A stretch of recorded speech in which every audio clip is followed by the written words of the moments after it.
மத்திய அரசுக்கு அழுத்தம் கொடுத்து 100 நாள் ஊரக வேலையை 125 நாளாக உயர்த்தியதாக அதிமுக பொதுச் செயலாளர் எடப்பாடி பழனிசாமி தெரிவித்துள்ளார். தமிழகத்தில் பெண்களுக்கு பாதுகாப்பு இல்லை எனவும் அவர் குற்றம் சாட்டியுள்ளார்.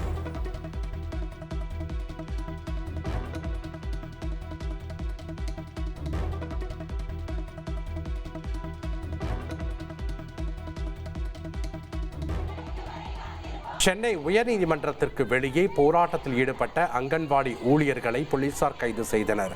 கிராமப்புற செவிலியர் பணி வழங்க கோரி போராட்டம் செய்த நிலையில் கைது செய்யப்பட்டுள்ளனர்.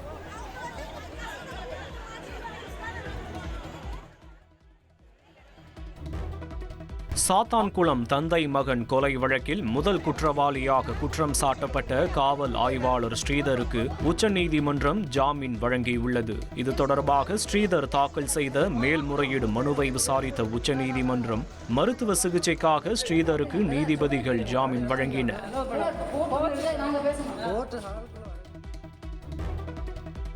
சென்னையில் விதிமுறைகளை மீறி கட்டப்படும் கட்டடங்களை மாநகராட்சி கண்காணிக்கிறதா என சென்னை உயர்நீதிமன்றம் கேள்வி எழுப்பியுள்ளது.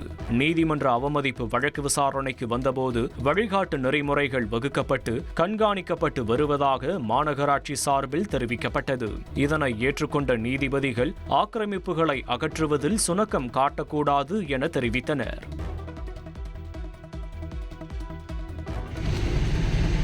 தாவேக்காவில் இணைய உள்ளதாக வதந்தி பரப்பப்படுகிறது என உசிலம்பட்டி எம்எல்ஏவும் ஓபிஎஸ் ஆதரவாளருமான ஐயப்பன் கூறியுள்ளார். ஓபிஎஸ் அணியில் இருந்த ஜேசிடி பிரபாகரன் அண்மையில் தாவேக்காவில் இணைந்த நிலையில் ஐயப்பன் விரைவில் இணைவார் என தகவல்கள் வெளியாகின. இதனை மறுத்துள்ள அவர் தனது பயணம் ஓபிஎஸ் வழியில் எப்போதும் இருக்கும் என கூறினார்.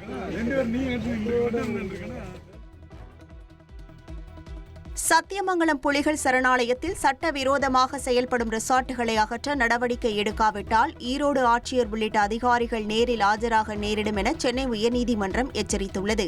பொழுதுபோக்குக்காக வன விலங்குகளுக்கு இடையூறு ஏற்படுத்தக்கூடாது என கூறிய நீதிபதிகள் ஜனவரி 19ஆம் தேதி வரை காலக்கெடு விதித்தும் உத்தரவிட்டனர். தமிழ்நாடு முதலமைச்சர் ஸ்டாலினுக்கு ஹலோ எஃப்எம் நிறுவனத்தின் சிறந்த அரசியல் ஆளுமைக்கான விருது வழங்கப்பட்டது. ஹலோ எஃப்எம் சார்பில் கிரீடம் 2025 சிறந்த அரசியல் ஆளுமைக்கான விருதுக்கு தமிழ்நாடு முதலமைச்சர் ஸ்டாலின் தேர்வு செய்யப்பட்டார். அந்த விருதினை தலைமைச் செயலகத்தில் ஹலோ எஃப்எம் நிறுவனத்தின் தலைமை செயல் அலுவலர் எஸ்.கே. ரமேஷ், துணை தலைமை செயல் அலுவலர் எஸ். சுரேஷ் ஆகியோர் முதலமைச்சரை நேரில் சந்தித்து வழங்கினர்.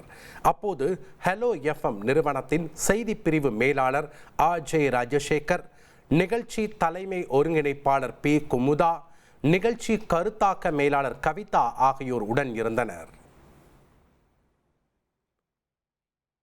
தேமுதிக மாவட்ட செயலாளர்களின் கருத்துக்களை கேட்டுள்ளதாகவும் தேர்தல் கூட்டணி குறித்த முடிவை கடலூர் மாநாட்டில் அறிவிப்பதாகவும் தேமுதிக பொதுச் செயலாளர் பிரேமலதா விஜயகாந்த் தெரிவித்தார். ராஜ்யசபா சீட் என்பது ஆல்ரெடி பேசப்பட்டது, ஆல்ரெடி சொல்லப்பட்டது. அது ஒரு புறம் இருக்கட்டும். இப்போ நடக்க போவது சட்டமன்ற தேர்தல். ஸோ எங்களுடைய முழு கவனம் சட்டமன்ற தேர்தலை நோக்கி தான் இருக்கும். உறுதியாக எங்கள் கழக நிர்வாகிகள் தொண்டர்கள் விரும்பும் கூட்டணியை தான் தேமுதிக அமைக்கும். அதில் எந்த மாற்று கருத்தும் கிடையாது. கடலூரில் பொங்கல் பரிசு தொகுப்புக்கான டோக்கனை ரேஷன் கடை ஊழியர்கள் வீடு வீடாக சென்று விநியோகம் செய்தனர்.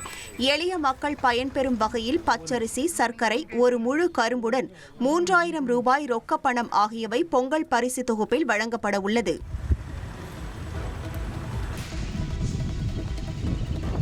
தென்காசி மாவட்டம் பொய்கை கிராமத்தில் உள்ள ஆரம்ப சுகாதார நிலையத்தை தண்ணீர் சூழ்ந்துள்ளதால் நோயாளிகள் சிரமமடைந்துள்ளனர். குளம் அருகே இந்த சுகாதார நிலையம் கட்டப்பட்டுள்ளதால் குளத்தின் தண்ணீர் ஆரம்ப சுகாதார நிலையத்திற்குள் புகுந்து விடுவதாக கூறப்படுகிறது. இதனால் சிரமத்தை சந்திக்கும் பொதுமக்கள் தாழ்வான பகுதியில் உள்ள சுகாதார கட்டடத்தை உயர்த்தி கட்ட வேண்டும் என அரசுக்கு கோரிக்கை விடுத்துள்ளனர். சென்னை கொல்கத்தா தேசிய நெடுஞ்சாலையில் சுற்றித் திரியும் மாடுகளால் விபத்து ஏற்படும் அபாயம் உருவாகியுள்ளது. ஏராளமான வாகனங்கள் அவ்வழியே செல்லும் காரணத்தால் வாகன ஓட்டிகளின் உயிரை பாதுகாக்கும் வகையில் உரிய நடவடிக்கை எடுக்க உள்ளாட்சித்துறை மற்றும் நெடுஞ்சாலைத்துறை அதிகாரிகளுக்கு கோரிக்கை விடுக்கப்பட்டுள்ளது.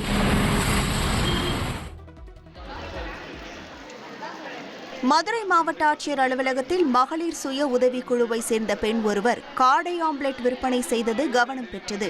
மாவட்ட குறைதீர் கூட்டத்திற்கு ஏராளமான பொதுமக்கள் வருகை தந்த நிலையில் வருடத்தின் முதல் குறைதீர் கூட்டத்தில் மகளிர் சுய உதவிக்குழுக்கள் தங்களது தயாரிப்புகளை விற்பனை செய்து கொள்ளலாம் என மாவட்ட ஆட்சியர் அறிவித்திருந்தார்.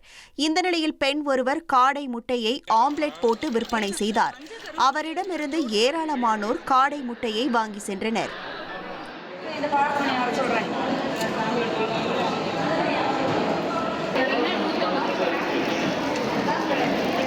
அஞ்சு 10 முறை என் பேர் இருந்துச்சு. 7 முறை 10 முறை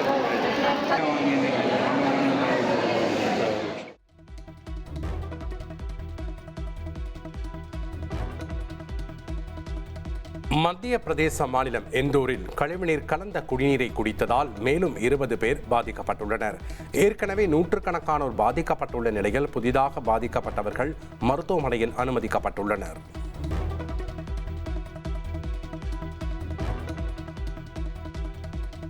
கேரள மாநிலத்தில் அமீபா மூளை காய்ச்சலால் மேலும் ஒருவர் உயிரிழந்த சம்பவம் அதிர்ச்சியை ஏற்படுத்தியுள்ளது. கேரளாவில் அமீபா தொற்று பீதியை ஏற்படுத்தும் சூழலில் பாதிக்கப்பட்டவர்களின் எண்ணிக்கை நாளுக்கு நாள் அதிகரித்து வருகிறது. இந்த சூழலில் திருவனந்தபுரம் மருத்துவக் கல்லூரியில் கடந்த 1 மாதமாக அமீபா மூளை காய்ச்சலுக்கு சிகிச்சை பெற்று வந்த வெங்கனூரைச் சேர்ந்த டி சுதாகரன் சிகிச்சை பலனின்றி உயிரிழந்துள்ளார். இன்னும் இந்த நோயின் மூலம் குறித்து கண்டுபிடிக்க முடியாதது பெரும் சிக்கலாக தொடர்கிறது.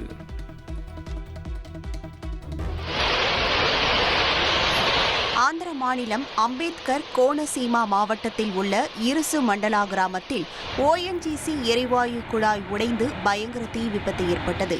இதனை அறிந்த மக்கள் உடனடியாக ONGC மற்றும் தீயணைப்பு படையினருக்கு தகவல் தெரிவித்தனர்.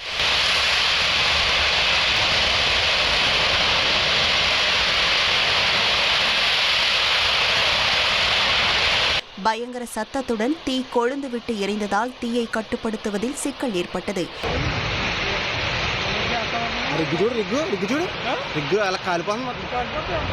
சுற்றுவட்டார பகுதி மக்களுக்கு எச்சரிக்கை விடுக்கப்பட்டுள்ள நிலையில் தீயை அணைப்பதற்கு கூடுதல் வாகனங்கள் வரவழைக்கப்பட்டுள்ளன.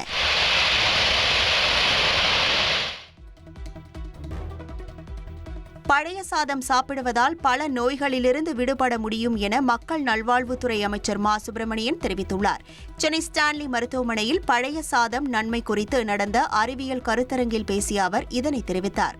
குறிப்பாக குடல் சம்பந்தப்பட்ட நோய்களை குணப்படுத்தும் ஆற்றல் பழைய சாதத்துக்கு உண்டு எனவும் அவர் கூறினார்.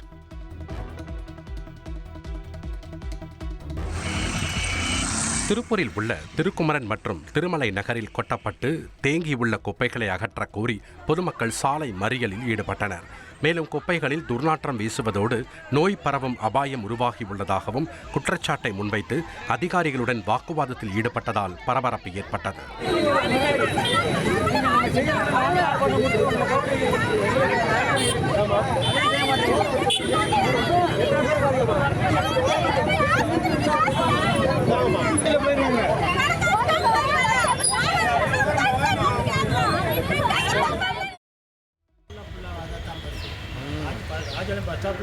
மனைவி மற்றும் காதலியுடன் சேர்த்து வைக்க கோரி இளைஞர் ஒருவர் மதுபோதையில் செல்போன் டவரில் ஏறி மிரட்டல் விடுத்ததால் பரபரப்பு ஏற்பட்டது.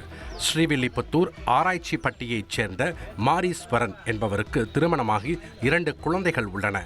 திருமணமான பெண் ஒருவருடன் மாரீஸ்வரனுக்கு தொடர்பு இருப்பதாக கூறி அவரது மனைவி தாய் வீட்டிற்கு சென்றதாக கூறப்படுகிறது. இந்நிலையில் மனைவி மற்றும் காதலியை இழந்து விட்டதாக கூறி மாரீஸ்வரன் போதையில் செல்போன் டவர் மீது ஏறி உள்ளார்.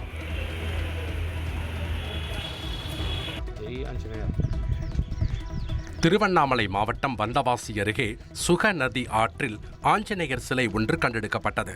இதையடுத்து சிலையை கழுவி பாலபிஷேகம் செய்த அப்பகுதி மக்கள் மாலை அணிவித்து பூஜைகள் செய்தனர். இறுதியில் அதே பகுதியில் அமைந்துள்ள ஆலயத்தில் ஆஞ்சநேயர் சிலை வைக்கப்பட்டது. ஜெய் ஆஞ்சநேயர். சிறப்பான சிலையா அது கூட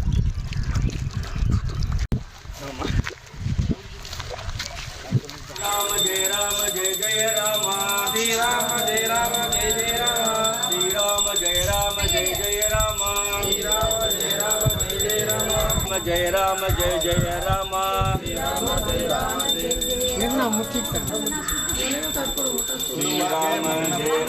जय जय राम।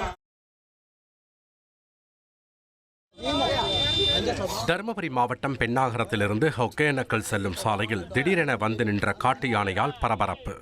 சாலையின் ஓரத்தில் நின்ற யானை சட்டென திரும்பியதால் வாகன ஓட்டிகள் அச்சமடைந்த காட்சி வெளியாகியுள்ளது.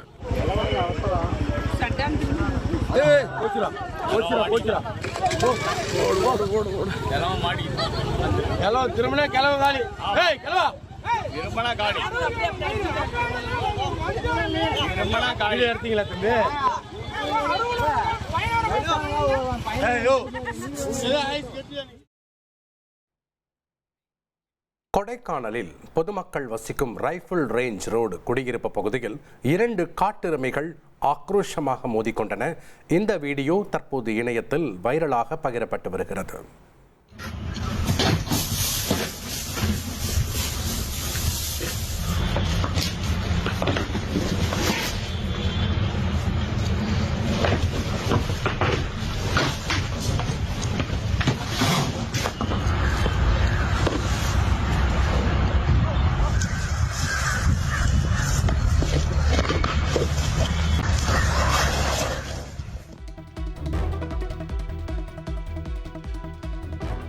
உத்தரப்பிரதேசத்தோடு தமிழகத்தை ஒப்பிட்டு பேச தகுதி கிடையாது என காங்கிரஸ் தேசிய தலைவர் மல்லிகார்ஜுன கார்கே தெரிவித்துள்ளார்.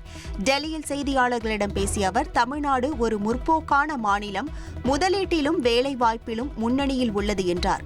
உத்தரப்பிரதேச முதலமைச்சர் வேலைவாய்ப்பை அளித்து பணவீக்கத்தை குறைக்க வேண்டும் எனவும் கார்கே வலியுறுத்தியுள்ளார். கேரளாவில் புனர்ஜனி மறுவாழ்வு திட்டத்துக்காக வெளிநாடுகளில் இருந்து சட்டவிரோதமாக நிதி வசூலித்ததாக காங்கிரஸ் எதிர்க்கட்சித் தலைவர் VT சதீஷன் மீது புகார் எழுந்துள்ளது. ஏற்கனவே இந்த விவகாரத்தில் கேரள ஊழல் தடுப்பு பிரிவு விசாரணை நடத்தியதில் வெளிநாட்டு பங்களிப்பு ஒழுங்குமுறை சட்டம் மீறப்பட்டுள்ளதாக தெரிவிக்கப்பட்டது. இதையடுத்து சதீஷன் மீது CBI விசாரணை நடத்த மாநில அரசுக்கு பரிந்துரை செய்யப்பட்டுள்ளது. ஆனால் தம் மீதான குற்றச்சாட்டுகளை மறுத்துள்ள சதீஷன் சட்ட ரீதியாக இதனை தாம் எதிர்கொள்ள இருப்பதாக தெரிவித்துள்ளார். கடலூர் மாவட்டம் குமராட்சி பகுதியில் இயங்கிய அரசு நேரடி நெல் கொள்முதல் நிலையம் கடந்த 12 ஆண்டுகளாக திறக்கப்படாததால் விவசாயிகள் கடும் கவலை தெரிவித்துள்ளனர்.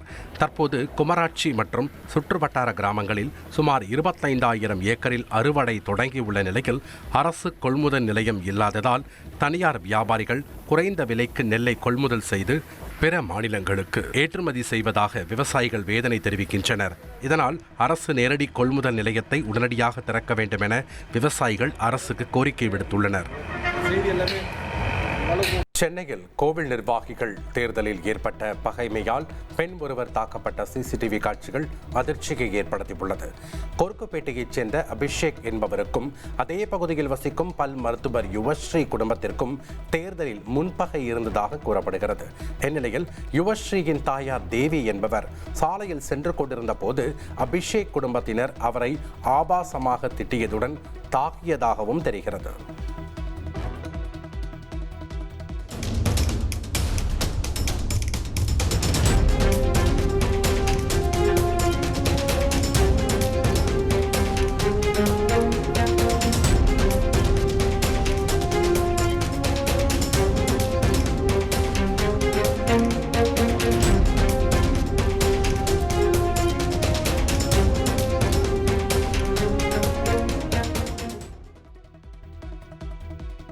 சென்னை சேத்பட் அருகே முத்துநகர் எக்ஸ்பிரஸ் ரயிலின் 2 பெட்டிகள் தடம் புரண்டதால் பரபரப்பு ஏற்பட்டது. தூத்துக்குடிக்கு செல்லும் ரயில் பணிமனையில் இருந்து எழும்பூர் ரயில் நிலையத்திற்கு புறப்பட்ட போது ரயிலில் 2 பெட்டிகள் தண்டவாளத்திலிருந்து கீழே இறங்கியதாக கூறப்படுகிறது. பயணிகள் ரயிலில் ஏறுவதற்கு முன்பாக விபத்து ஏற்பட்டதால் பாதிப்பு எதுவும் இல்லை. ரயில்வே ஊழியர்கள் விரைந்து வந்து தடம் புரண்ட பெட்டிகளை பாதுகாப்பாக மீண்டும் தண்டவாளத்தில் நிலைநிறுத்தினர்.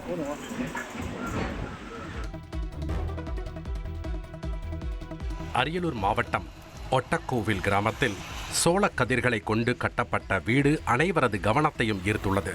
விவசாயி முத்துச்சாமி கமலவேணி தம்பதியின் நிலத்தில் தனியார் நிறுவனம் சோள பயிர் குறித்த விழிப்புணர்வு ஏற்படுத்தும் நோக்கில் வீடு ஒன்றை கட்டியுள்ளது.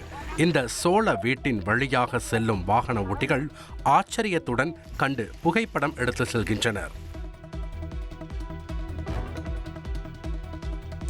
கேரள மாநிலம் பாலக்காடு அருகே கட்டுப்பாட்டை இழந்த மினி லாரி சாலையில் நின்றிருந்த அடுத்தடுத்த வாகனங்களை இடித்து விபத்தை ஏற்படுத்திய காட்சி வெளியாகியுள்ளது.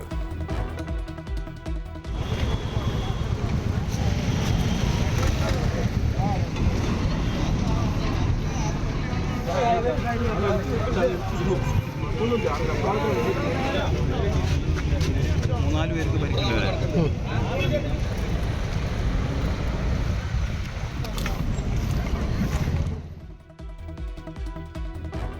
டெல்லி கலவர வழக்கில் சுமார் 5 ஆண்டுகளாக சிறையில் இருக்கும் உமர் காலித் மற்றும் ஷர்ஜில் இமாமுக்கு உச்சநீதிமன்றம் ஜாமீன் வழங்க மறுத்துள்ளது. இந்த வழக்கில் குற்றம் சாட்டப்பட்ட மற்ற 5 பேருக்கு ஜாமீன் வழங்கி உச்சநீதிமன்றம் உத்தரவிட்டுள்ளது. ஈரானில் பொருளாதார மேம்பாடு, வளர்ச்சி உள்ளிட்டவற்றை வலியுறுத்தி அரசுக்கு எதிரான மக்கள் போராட்டம் 9வது நாளாக நீடிக்கிறது. போராட்டத்தில் இதுவரை 20 பேர் உயிரிழந்திருப்பதாக தகவல் வெளியாகியுள்ளது.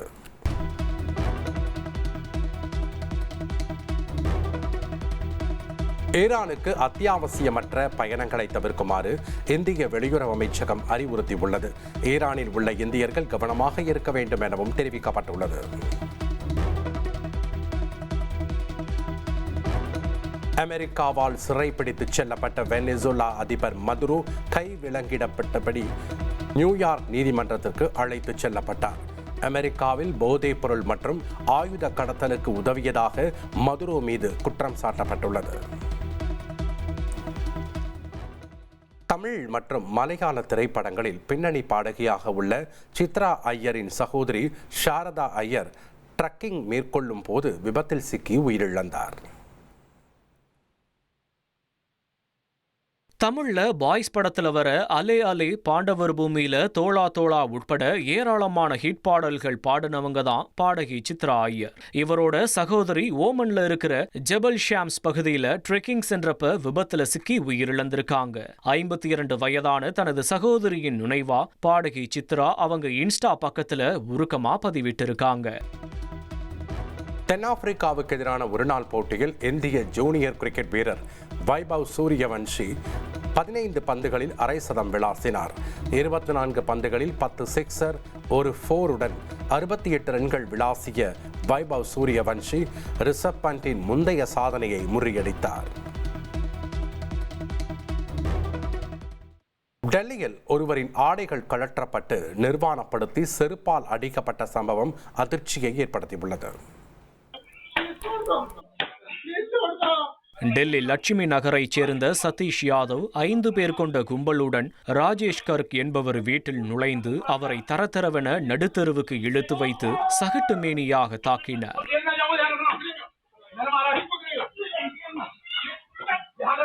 ஜிம் ஒன்று தொடங்கப்பட்டதில் இருவருக்கும் இடையே மோதல் ஏற்பட்டதாக கூறப்படுகிறது. சம்பவ இடத்திற்கு வந்த போலீசார் தாக்குதல் நடத்தியவர்களை கைது செய்தனர்.